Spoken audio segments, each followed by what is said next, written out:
El aire caliente de julio golpeaba las calles empedradas de San Miguel de Allende como un martillo invisible. Era 1972, y la pequeña ciudad colonial en Guanajuato vivía sus días con la tranquilidad característica de esa época, cuando los vecinos se conocían por nombre y las puertas permanecían abiertas hasta el anochecer. Las familias todavía confiaban en que sus hijos podían jugar en las plazas sin supervisión constante, que el mundo era un lugar seguro donde las tragedias solo ocurrían en las noticias de ciudades lejanas.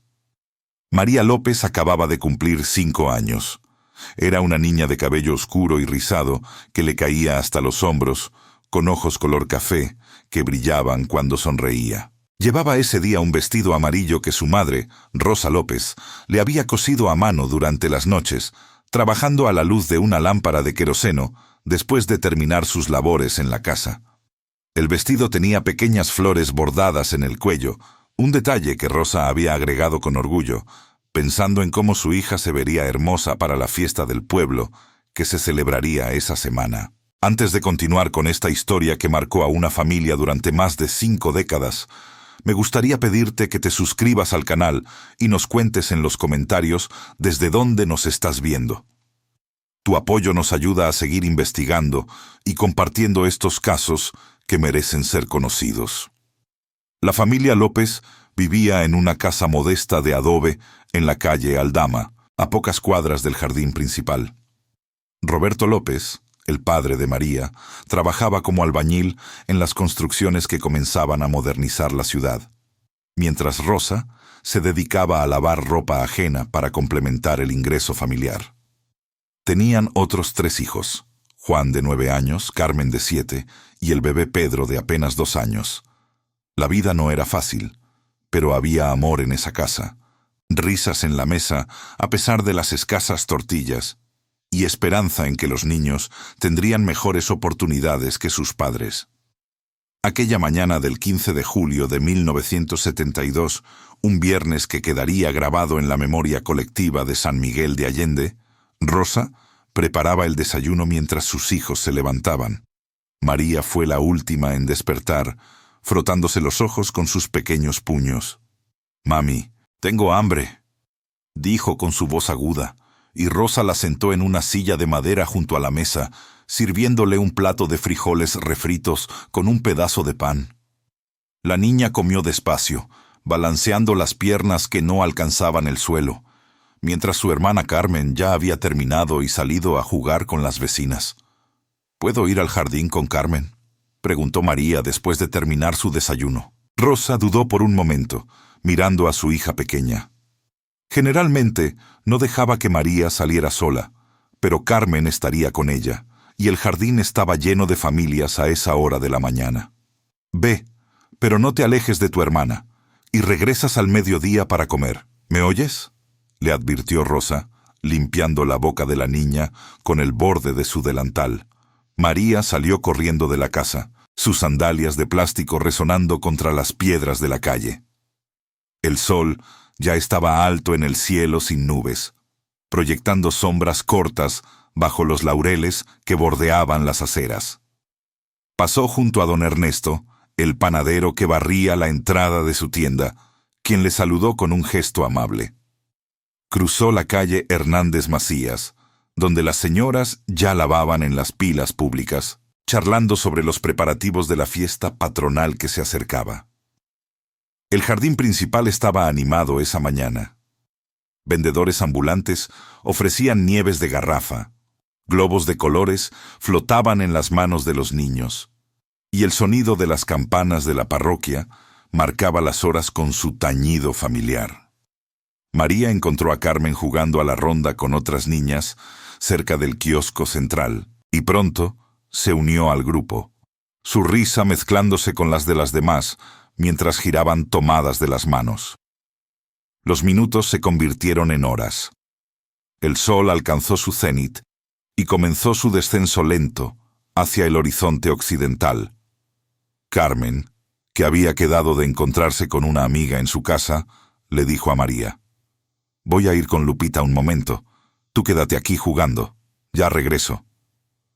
María asintió, sin preocuparse demasiado. Había otros niños alrededor, otras madres sentadas en las bancas de hierro forjado, vigilando a sus pequeños. Se sentía segura en ese espacio familiar donde había jugado cientos de veces. Pero Carmen no regresó en un momento. Se distrajo en la casa de Lupita, jugando con una muñeca nueva que la familia había comprado en la ciudad de Querétaro. Cuando finalmente recordó a su hermana pequeña y volvió corriendo al jardín, el sol ya había avanzado considerablemente en el cielo.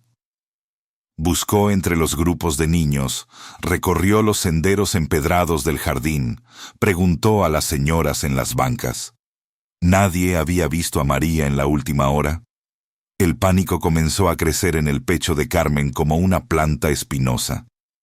Corrió de regreso a casa, las lágrimas ya brotando de sus ojos, el corazón golpeando contra sus costillas. Irrumpió en la cocina donde Rosa preparaba la comida del mediodía, las palabras saliendo atropelladas de su boca. Mamá, María, no la encuentro. La dejé en el jardín y ahora no está.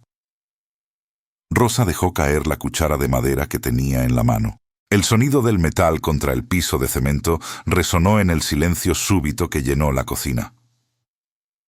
¿Qué quieres decir con que no la encuentras?, preguntó, su voz temblando a pesar de su intento por mantener la calma. Carmen sollozaba, incapaz de formar palabras coherentes. Rosa se quitó el delantal, gritando por Juan para que cuidara al bebé, y salió corriendo hacia el jardín con Carmen tras ella. Durante las siguientes 2 horas, Rosa recorrió cada rincón del jardín principal, gritando el nombre de su hija. ¡María! ¡María López! Su voz se volvió ronca, desesperada. Otros vecinos comenzaron a ayudar en la búsqueda, formando grupos que se dispersaron por las calles adyacentes. Don Ernesto, el panadero, cerró su tienda para unirse, igual que doña Sofía de la tienda de abarrotes, y el señor Jiménez, que vendía periódicos en la esquina.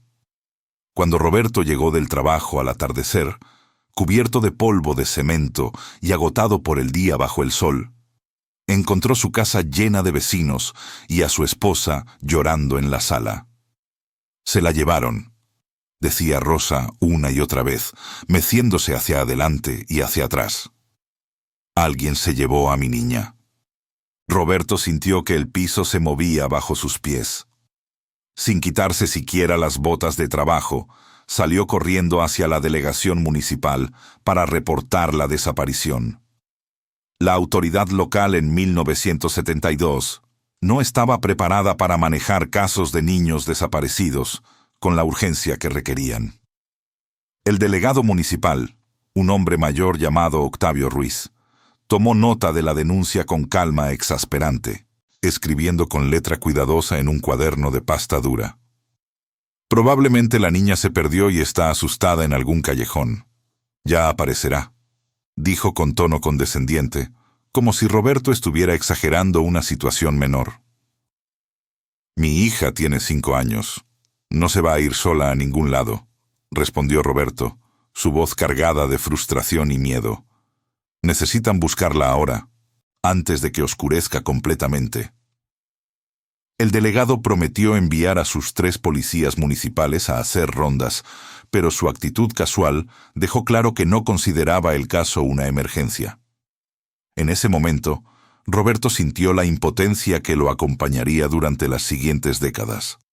La sensación de que el sistema que debería proteger a su familia simplemente no le importaba. Esa primera noche fue la más larga en la vida de los López.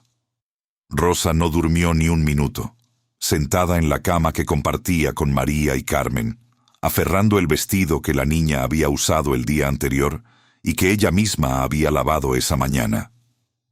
El olor de su hija todavía impregnaba la tela, una mezcla de jabón, sudor infantil y algo indefinible que solo una madre puede reconocer. Roberto salió 3 veces durante la noche para recorrer las calles con una lámpara de mano, llamando a María, hasta que su voz se quebró.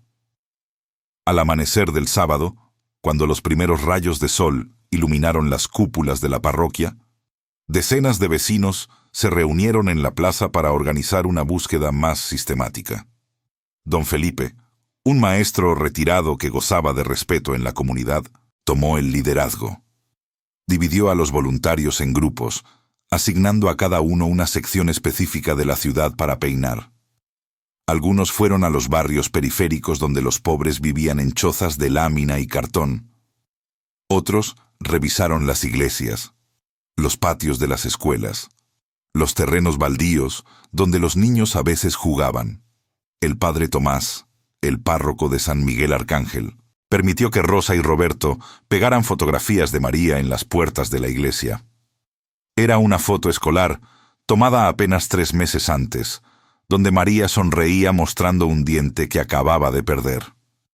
Sus ojos brillaban con inocencia, sin saber que esa imagen se convertiría en el símbolo de su desaparición, reproducida en carteles que pronto cubrirían no solo San Miguel de Allende, sino pueblos vecinos como Dolores Hidalgo, Querétaro y hasta León. Los días siguientes fueron una tortura lenta. Cada vez que alguien tocaba la puerta, Rosa corría esperando noticias, solo para encontrar a otro vecino trayendo comida o palabras de consuelo que sonaban huecas. Las teorías comenzaron a circular por el pueblo como virus invisibles. Algunos decían que María había sido secuestrada por traficantes de niños que vendían menores a familias ricas sin hijos. Otros susurraban sobre redes de adopciones ilegales que operaban en la región. Los más oscuros hablaban de rituales o sacrificios, historias que Rosa se negaba a escuchar porque la mera posibilidad le arrancaba pedazos del alma. La Policía Judicial del Estado finalmente se involucró una semana después de la desaparición. El agente Martínez, un hombre corpulento con bigote espeso, interrogó a toda la familia y a los vecinos. Sus preguntas eran duras, incluso crueles. ¿Están seguros de que no vendieron a la niña?, le preguntó directamente a Roberto, insinuando que las familias pobres a veces entregaban a sus hijos por dinero. Roberto tuvo que ser contenido físicamente por su hermano para no golpear a la gente. También interrogaron a Carmen con una dureza inapropiada para una niña de 7 años. ¿Por qué dejaste sola a tu hermana? ¿Qué viste? ¿Hablaste con alguien extraño? Carmen, ya devastada por la culpa, se encerró en un mutismo que duraría meses. La niña dejó de jugar, dejó de reír. Se convirtió en una sombra silenciosa que se sobresaltaba con cualquier ruido fuerte. Su infancia terminó el día que su hermana desapareció. Los investigadores interrogaron a varios residentes, incluyendo a un hombre llamado Facundo Ortiz, que vivía solo en una casa cerca del jardín, y que algunos vecinos consideraban extraño porque no se casaba y no iba a misa. Registraron su casa de arriba a abajo. Revisaron su pequeño taller donde reparaba muebles. Encontraron absolutamente nada. Facundo, humillado públicamente por las sospechas, terminó mudándose de San Miguel de Allende 6 meses después. Su reputación destruida sin fundamento. Pasaron las semanas y luego los meses. El caso de María López comenzó a enfriarse como brasas que pierden su calor gradualmente. Los carteles con su fotografía se decoloraron bajo el sol, se despegaron de las paredes con las lluvias del otoño, fueron cubiertos por anuncios de bailes y ferias. La vida en San Miguel de Allende continuó, porque la vida siempre continúa, indiferente al sufrimiento individual. Pero para la familia López, el tiempo se había detenido el 15 de julio de 1972. Rosa desarrolló un ritual que mantendría durante más de 50 años. Cada noche, antes de dormir, preparaba la cama de María como si la niña fuera a regresar en cualquier momento. Alisaba las sábanas, acomodaba la almohada, dejaba el vestido amarillo con flores doblado al pie de la cama. Roberto, por su parte, se sumergió en el trabajo hasta el agotamiento, aceptando cualquier labor por agotadora que fuera, porque la actividad física era la única forma de acallar los pensamientos que lo torturaban. Carmen creció cargando la culpa como una cruz invisible, pero pesada. En la escuela, las otras niñas cuchicheaban a sus espaldas. Esa es la hermana que perdió a María López. Nunca volvió a jugar con descuido. Nunca dejó de mirar por encima del hombro.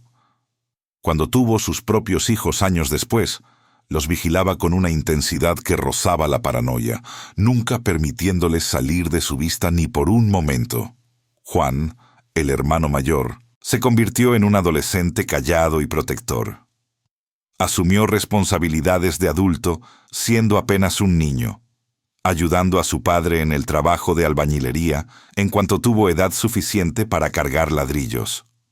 Nunca habló mucho sobre María, pero Rosa lo sorprendió varias veces llorando en el baño, el agua de la regadera ahogando sus sollozos. El dolor de perder a su hermana pequeña se transformó en una rabia silenciosa contra el mundo que había permitido que eso sucediera.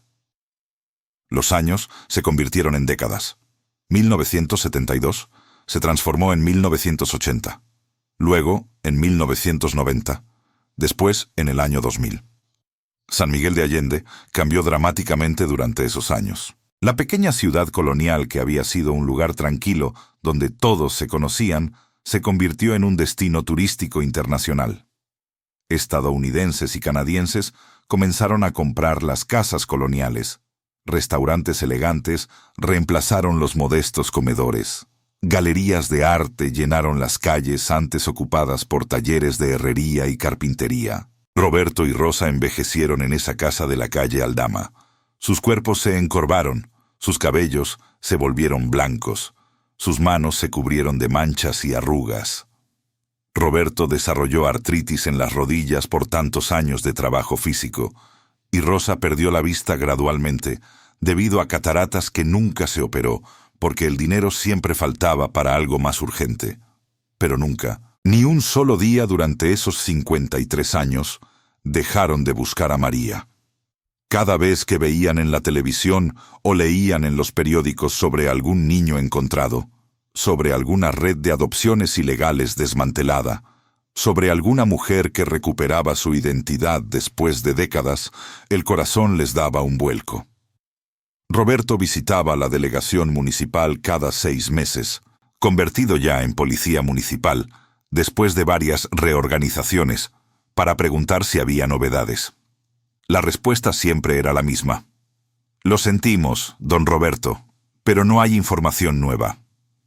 Carmen se casó en 1985 con un hombre bueno llamado Javier, que conocía la historia de María y que respetaba el dolor que su esposa cargaba.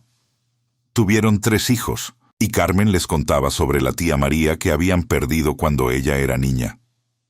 Los hijos de Carmen crecieron conociendo la fotografía de esa niña de 5 años con el diente perdido, esa imagen congelada en el tiempo que nunca envejecía mientras todos los demás sí lo hacían.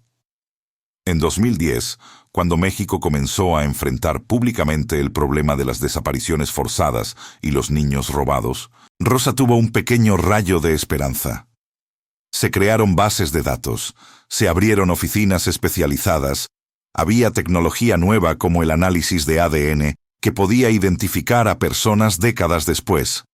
Con la ayuda de Carmen y sus nietos que entendían de computadoras, Rosa registró el caso de María en todas las bases de datos nacionales posibles. Proporcionó muestras de ADN, respondió cuestionarios interminables, llenó formularios hasta que le dolían los dedos artríticos.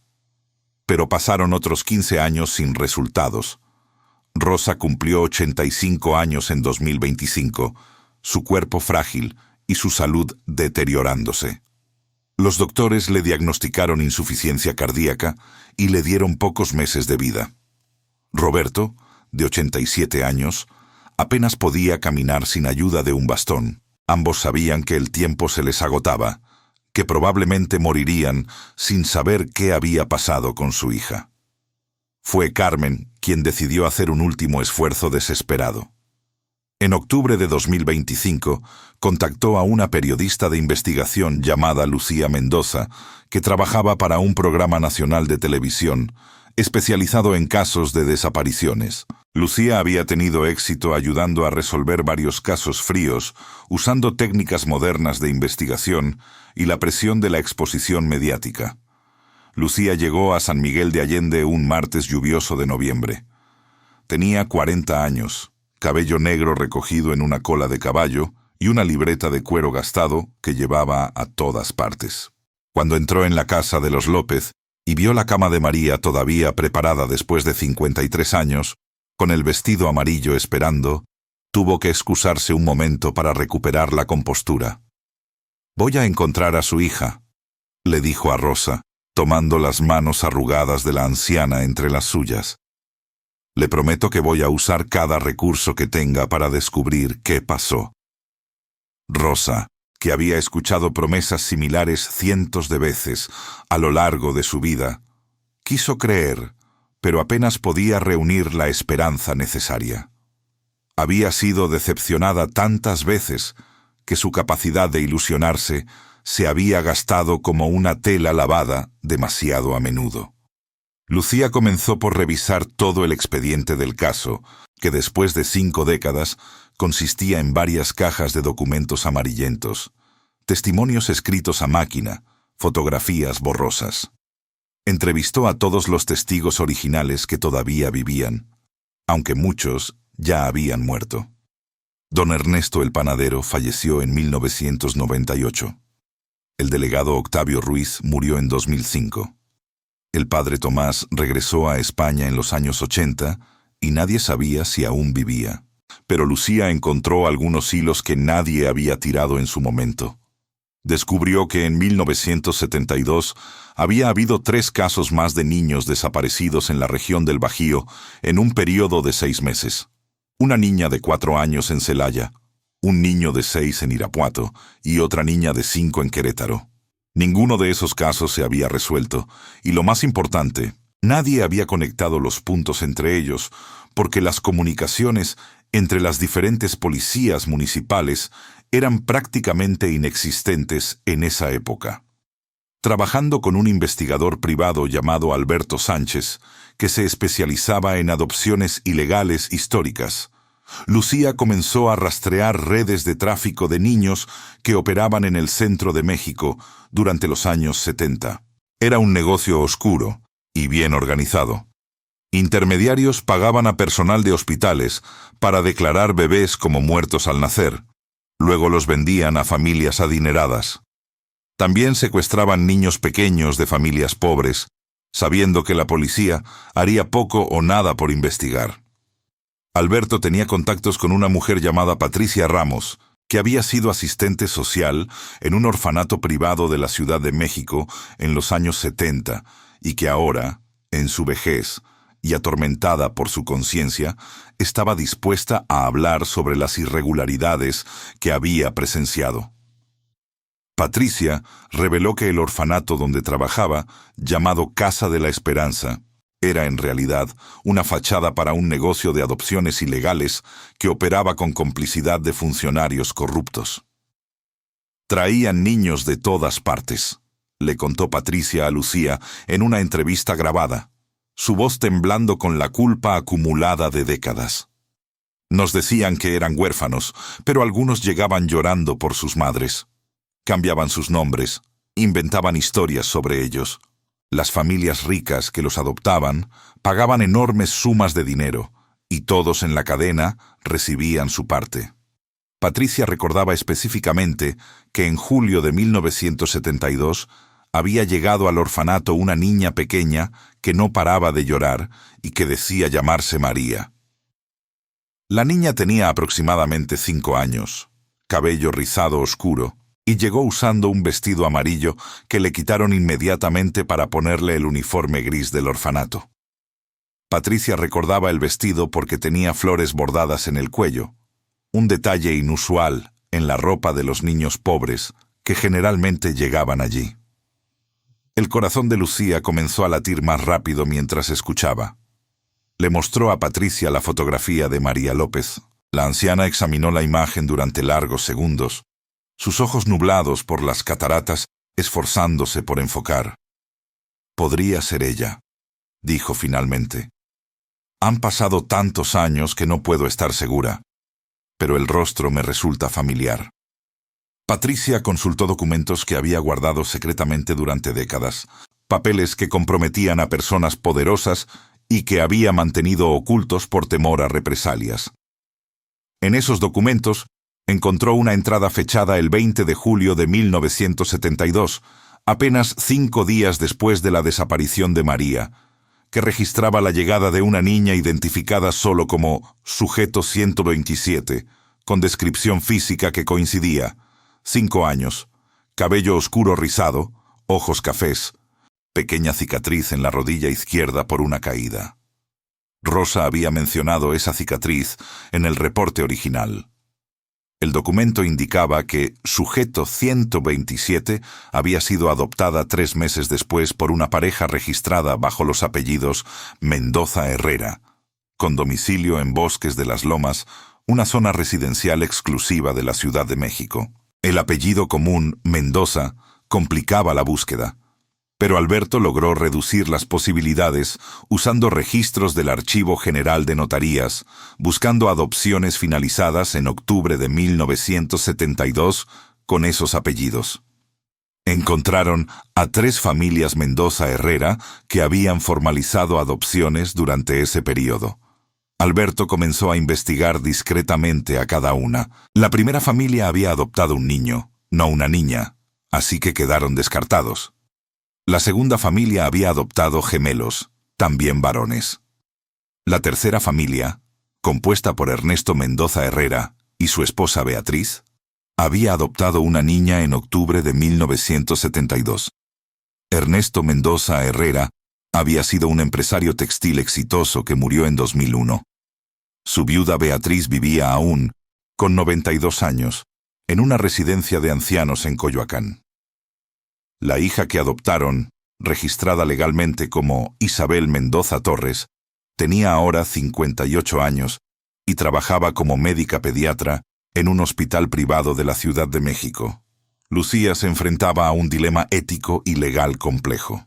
No podía simplemente acercarse a Isabel y decirle: «Creemos que fuiste secuestrada de niña». Si estaba equivocada, causaría un trauma innecesario y podría enfrentar consecuencias legales. Pero si tenía razón y no actuaba, Rosa moriría sin saber que su hija había estado viva todo este tiempo. Decidió contactar primero a Isabel de manera indirecta, a través de un pretexto profesional. Llamó al hospital diciendo que estaba investigando un reportaje sobre pediatras destacados en México y que le gustaría entrevistar a la doctora Mendoza.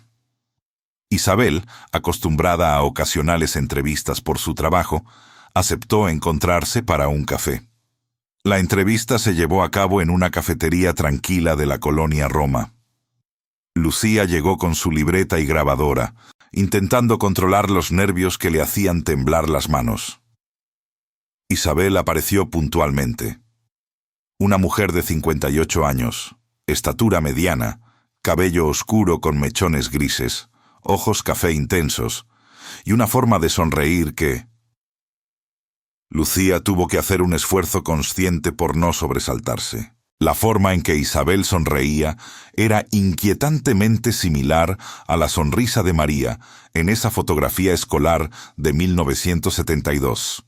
Conversaron durante 1 hora sobre el trabajo de Isabel, sobre su especialidad en pediatría, sobre los desafíos del sistema de salud mexicano. Isabel era articulada, compasiva al hablar de sus pequeños pacientes, claramente dedicada a su profesión. Mencionó que había elegido pediatría porque sentía una conexión especial con los niños, que entendía sus miedos de una manera que no podía explicar completamente. Hacia el final de la entrevista, Lucía comenzó a hacer preguntas más personales, explicando que su reportaje incluía aspectos biográficos. ¿Dónde creció? ¿Tiene hermanos? ¿Sus padres la apoyaron en su decisión de estudiar medicina? Isabel respondió con naturalidad. Era hija única. Había crecido en Bosques de las Lomas, en un ambiente privilegiado. Sus padres adoptivos habían sido maravillosos con ella. Nunca le faltó nada. ¿Le han dicho cuándo fue adoptada?, preguntó Lucía, tratando de sonar casual. Isabel asintió. Tenía pocos meses cuando me adoptaron. Según me contaron, fui abandonada en la puerta de un orfanato. Mis padres me lo dijeron cuando tenía 10 años, y nunca fue un secreto en casa. Me amaron como si fuera su hija biológica, y para mí, ellos son mis verdaderos padres. Lucía notó la inconsistencia inmediatamente. Patricia había dicho que la niña que podría ser María llegó al orfanato con 5 años, no como bebé. Pero era común que las familias que adoptaban a través de canales ilegales inventaran historias para proteger a los niños y protegerse a sí mismas de cuestionamientos. Probablemente los Mendoza Herrera nunca supieron la verdadera procedencia de Isabel, o si lo sabían, habían elegido creer la versión que les convenía. Después de la entrevista, Lucía se sentó en su coche durante 20 minutos, debatiendo consigo misma qué hacer. Finalmente, tomó una decisión que cambiaría múltiples vidas. Llamó a Isabel esa misma tarde y le dijo: «Doctora Mendoza, necesito hablar con usted sobre algo que no tiene que ver con el reportaje. Es algo personal, delicado y potencialmente perturbador. ¿Podemos vernos mañana?». Al día siguiente, en la misma cafetería, Lucía le contó toda la historia a Isabel. Le mostró fotografías de María López, documentos del caso, los registros de Patricia sobre el sujeto 127, las inconsistencias entre lo que Isabel creía sobre su adopción y lo que la evidencia sugería. Isabel escuchó en silencio, su rostro pasando por múltiples expresiones: incredulidad, confusión, enojo, miedo. «Esto es absurdo», dijo finalmente. «Mis padres no eran criminales. No habrían participado en un secuestro». Lucía mantuvo su tono calmado y profesional. «No estoy diciendo que sus padres adoptivos supieran. Es probable que les vendieran una historia, que creyeran genuinamente que estaban adoptando una huérfana. Pero la evidencia sugiere que usted podría ser María López». Isabel se levantó bruscamente de la mesa, derramando su café. «No voy a escuchar más de esto. Mi nombre es Isabel Mendoza. Tuve una infancia feliz. No soy la niña perdida de alguna fantasía periodística que necesita un final feliz para su reportaje». Salió de la cafetería visiblemente alterada, dejando a Lucía con la cuenta y una sensación de haber cometido un terrible error. Pero esa noche, Isabel no pudo dormir. Las palabras de Lucía seguían resonando en su mente. Se levantó a las 3 de la madrugada y fue al sótano de su casa, donde guardaba las cajas con las pertenencias de sus padres adoptivos fallecidos.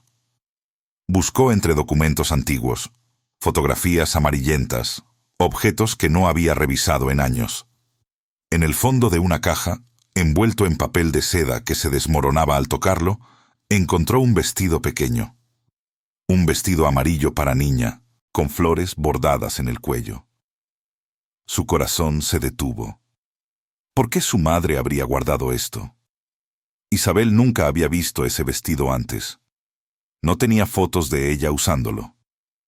Según la historia que le habían contado, había llegado al orfanato como bebé, demasiado pequeña para usar un vestido de ese tamaño. Isabel se sentó en el piso del sótano, sosteniendo el vestido amarillo, y por primera vez en su vida adulta, lloró como una niña perdida. A la mañana siguiente, llamó a Lucía. «Necesito hacerme la prueba de ADN», dijo, su voz ronca por las lágrimas de la noche. «Necesito saber la verdad». Lucía coordinó todo discretamente. Alberto tenía contactos con un laboratorio especializado que podía manejar el caso con confidencialidad. Necesitaban muestras de ADN de Isabel y de Rosa López para hacer la comparación. El 28 de noviembre de 2025, Lucía viajó de regreso a San Miguel de Allende con un kit de recolección de ADN. Rosa, que había pasado semanas sin saber nada sobre la investigación, porque Lucía no quería darle falsas esperanzas, la recibió confundida. «¿Para qué necesita mi saliva?», preguntó la anciana, su voz débil por la enfermedad cardíaca que avanzaba. «Porque tal vez, solo tal vez, encontré a María», respondió Lucía. No quiso decir más. No todavía. Rosa se dejó hacer la prueba con manos temblorosas, aferrándose a Roberto, que estaba sentado junto a ella en el viejo sofá de la sala. Carmen estaba presente también, su rostro mostrando una mezcla de esperanza y terror ante la posibilidad de que después de 53 años el misterio finalmente se resolviera. Las muestras fueron enviadas al laboratorio con prioridad urgente. El análisis de ADN mitocondrial, que se hereda directamente de madre a hija sin cambios significativos, tomaría aproximadamente 10 días. Fueron 10 días de agonía para todos los involucrados. Rosa apenas comía, su salud deteriorándose visiblemente cada día. Isabel canceló sus consultas en el hospital, incapaz de concentrarse, su mente atrapada entre dos identidades posibles. El 9 de diciembre de 2025 llegaron los resultados. Lucía los recibió por correo electrónico a las 9 de la mañana. Sus manos temblaban tanto que apenas podía sostener el teléfono mientras abría el archivo PDF. Leyó la conclusión técnica 1, 2, 3 veces para asegurarse de que no estaba malinterpretando el lenguaje científico. La probabilidad de que Isabel Mendoza Torres y Rosa López compartieran una relación materno-filial era del 97%. En términos prácticos, eso significaba certeza absoluta. Isabel era María, la niña que había desaparecido de un jardín en San Miguel de Allende en 1972, había vivido toda su vida a solo 200 kilómetros de distancia, sin saber quién era realmente. Lucía llamó primero a Alberto para compartir la noticia, necesitando que alguien más lo confirmara, que le asegurara que esto era real. Luego llamó a Isabel. «Son las 9:30 de la mañana del 9 de diciembre de 2025», dijo Lucía, su voz quebrándose por la emoción. «Y puedo decirle con certeza científica que usted es María López. Rosa López es su madre biológica». Del otro lado de la línea hubo un silencio largo, interrumpido solo por el sonido de la respiración irregular de Isabel. Finalmente, con voz apenas audible, preguntó: «¿Qué hago ahora?». Esa pregunta resonó con toda la complejidad de la situación. Isabel no era simplemente María que había sido encontrada. Era una mujer de 58 años, con una vida completa, una identidad establecida, recuerdos y experiencias que habían formado quien era. Los padres que la criaron, aunque la hubieran obtenido a través de canales ilegales, la habían amado genuinamente. Su vida había sido privilegiada. Había podido estudiar medicina, ayudar a miles de niños. ¿Cómo reconciliar esa realidad con el hecho de que todo había comenzado con un crimen, con un secuestro que destrozó a otra familia? «Eso lo decide usted», respondió Lucía con suavidad. «Pero hay una mujer de 85 años en San Miguel de Allende que ha pasado 53 años esperando saber qué pasó con su hija. Está muriendo. Tiene derecho a saber que María vivió, que tuvo una buena vida, que se convirtió en alguien que ayuda a otros. Usted no tiene obligación de ser su hija ahora, pero ella merece saber la verdad». Isabel pidió 2 días para procesarlo. Durante ese tiempo, sacó cajas de fotografías de su propia infancia. Se miró en las imágenes. Una niña pequeña en vestidos elegantes, en fiestas de cumpleaños con pasteles elaborados, en viajes a la playa. En su rostro de esas fotografías infantiles, podía ver ahora el rostro de María López de la imagen de 1972. Eran la misma persona, separadas por apenas meses, pero por mundos completamente diferentes. El 11 de diciembre, Isabel llamó a Lucía. «Quiero conocerla», dijo simplemente. «Quiero conocer a Rosa». Lucía coordinó el encuentro para el 14 de diciembre, dándole tiempo a todos para prepararse emocionalmente, aunque nada realmente podía preparar a nadie para un momento así. Le preguntó a Isabel si quería que el encuentro fuera privado o si aceptaría que fuera documentado para su programa. «Creo que esta historia puede ayudar a otras familias que siguen buscando», respondió Isabel. Si mi historia, por dolorosa que sea, puede darle esperanza a alguien más, entonces que se cuente. La mañana del 14 de diciembre de 2025 amaneció clara y fría en San Miguel de Allende. Rosa había pasado la noche anterior sin dormir, aunque esta vez no era por la angustia de la incertidumbre, sino por la anticipación.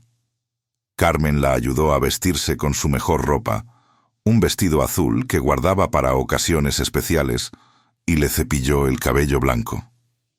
Roberto se puso el traje que había usado para la boda de Carmen décadas atrás, ahora apretado en algunos lugares, pero todavía decente.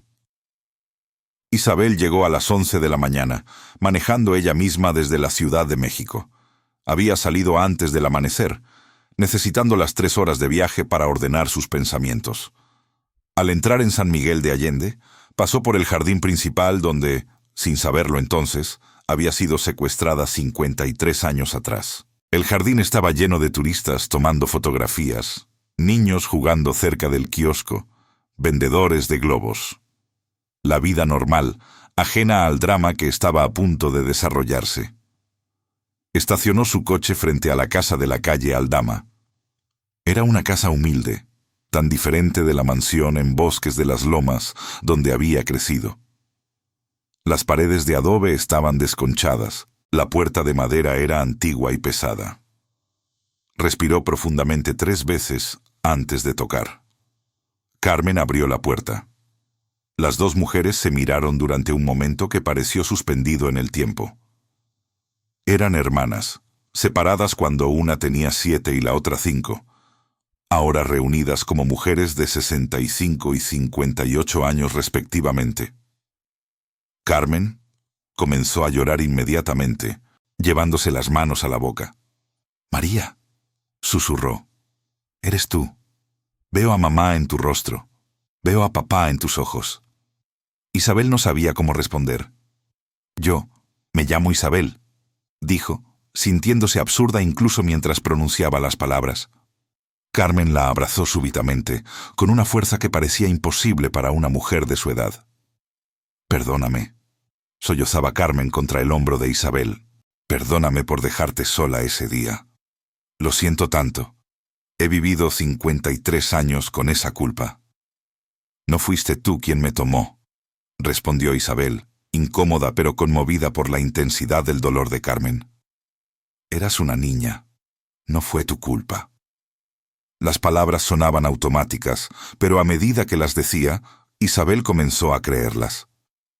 Esta mujer que lloraba en sus brazos había sido solo una niña. Había cargado una culpa que no le correspondía durante toda su vida. Lucía, que documentaba todo con una cámara discreta, les dio espacio para ese primer encuentro. Después de unos minutos, Carmen se separó y limpió sus lágrimas. «Mamá y papá están dentro», dijo. «Han esperado tanto tiempo». La sala era pequeña, con muebles antiguos y fotografías familiares cubriendo las paredes. Isabel notó inmediatamente las fotografías de María. Decenas de ellas, todas de la misma niña de 5 años, porque no había otras. María se había quedado congelada en 1972, mientras todos los demás envejecían. Había fotos de Carmen creciendo, casándose, con sus hijos. Fotos de Juan con su familia. Pero María permanecía eternamente con 5 años, y allí, sentados en un sofá gastado, estaban Rosa y Roberto. Isabel sintió que las piernas le temblaban. Estos ancianos frágiles, tan diferentes de los padres que había conocido, eran su madre y su padre biológicos. Rosa intentó levantarse, pero no pudo, su cuerpo demasiado débil. Roberto se puso de pie con dificultad, apoyándose en su bastón. Isabel avanzó lentamente hacia ellos, cada paso sintiéndose como caminar a través del agua. Rosa levantó una mano temblorosa, tocando el rostro de Isabel, cuando ésta se arrodilló frente al sofá. Los dedos arrugados de la anciana trazaron las mejillas de Isabel, la línea de su mandíbula, como si estuviera leyendo braille. «Mi niña», susurró Rosa, su voz quebrada por 53 años de dolor acumulado. Mi María, te busqué tanto. Cada día, cada noche, te busqué. Las lágrimas corrían libremente por su rostro arrugado. Roberto se sentó junto a ellas, su mano grande y callosa reposando suavemente en el hombro de Isabel. Isabel, que había llegado con la determinación de mantener distancia emocional, de aclarar que ella era Isabel Mendoza y no María López, sintió algo quebrarse dentro de ella. Lloró por primera vez, desde que era niña, de la manera en que solo los niños lloran. Sin reservas, sin vergüenza. Un llanto profundo que parecía venir desde un lugar que había mantenido cerrado toda su vida sin saber que existía. «Lo siento», decía Isabel entre sollozos. «Siento no recordar. Siento haber vivido una vida diferente mientras ustedes sufrían». Rosa negó con la cabeza, acercando a Isabel contra su pecho frágil. «No te disculpes por haber vivido. No te disculpes por haber sido feliz. Solo importa que estés viva, que te encuentro antes de morir». Pasaron horas en esa sala pequeña, compartiendo historias, llenando los vacíos de 53 años. Rosa le contó a Isabel sobre el vestido amarillo que le había cosido, sobre cómo le gustaba jugar con muñecas de trapo, sobre su risa que llenaba la casa. Isabel le contó sobre su vida, sus estudios, su trabajo, los miles de niños que había tratado. Roberto, normalmente un hombre de pocas palabras, habló sobre los trabajos extra que había tomado para pagar investigadores privados en los primeros años, sobre las veces que casi se rindió, pero no pudo, porque Rosa no se lo habría perdonado. Carmen trajo fotografías de sus hijos y nietos, sobrinos y sobrinos nietos que Isabel no conocía. Juan, que vivía en León, llegó esa tarde después de recibir la llamada de Carmen. Cuando vio a Isabel, se detuvo en la puerta, sus ojos llenándose de lágrimas. «Nunca dejé de buscar», dijo. «Incluso cuando todos decían que estabas muerta, nunca dejé de buscar». La familia que se reunió ese día en la casa de la calle Aldama era una familia fracturada y remendada por el tiempo, pero era una familia al fin. Isabel no dejó de ser Isabel Mendoza ese día, pero agregó a su identidad el conocimiento de que también era María López. Ambas eran verdaderas. Ambas eran ella. En los días siguientes, la historia se hizo pública. El programa de Lucía transmitió un especial de 2 horas sobre el caso que se volvió uno de los más vistos en la historia de la televisión mexicana. Millones de personas lloraron al ver el reencuentro, al escuchar la historia de Rosa y Roberto, al presenciar el momento en que Isabel sostuvo el vestido amarillo que Rosa había guardado durante 53 años. La historia también desató una investigación criminal. Aunque la mayoría de los responsables directos del secuestro de María probablemente habían muerto, las autoridades abrieron casos contra las redes de adopciones ilegales que habían operado en los años 70. Patricia Ramos, la antigua asistente social, testificó formalmente, proporcionando nombres y documentos que llevaron a la identificación de otros niños que habían sido robados y vendidos. Más de 20 familias se contactaron con el programa de Lucía, creyendo que sus hijos desaparecidos décadas atrás podrían haber sido parte de la misma red. Algunas de esas búsquedas resultaron en más reencuentros.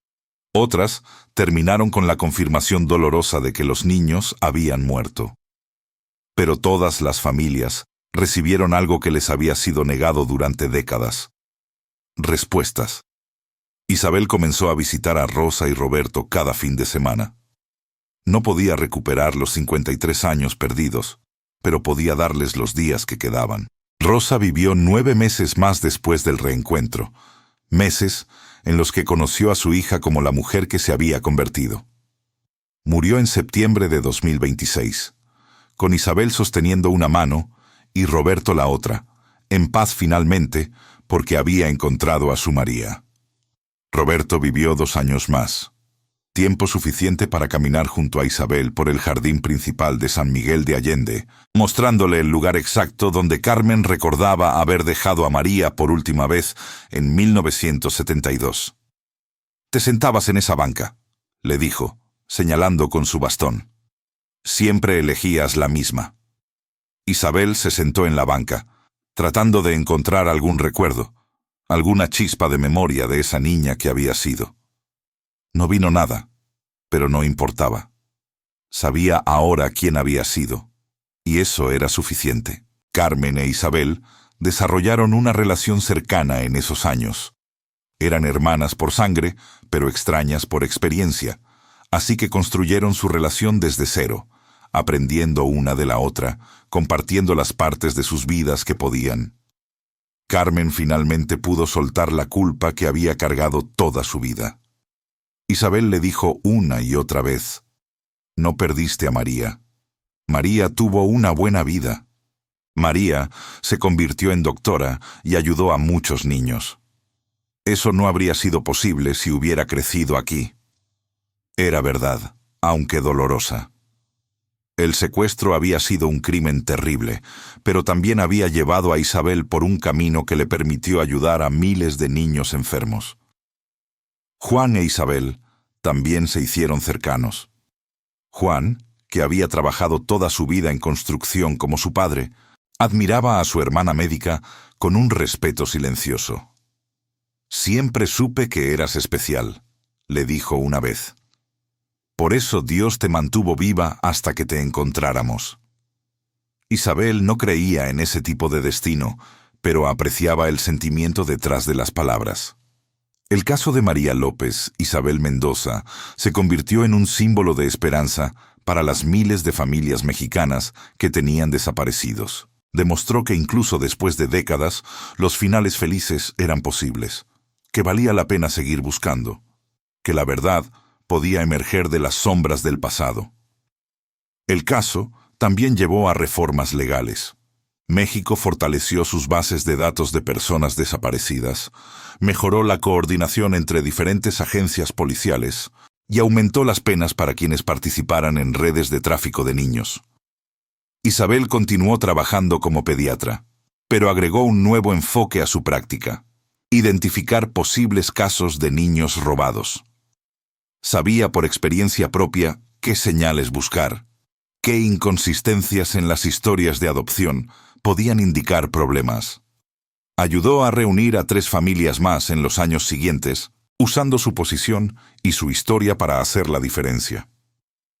La casa de la calle Aldama en San Miguel de Allende se convirtió en un lugar de peregrinación silenciosa para familias con desaparecidos.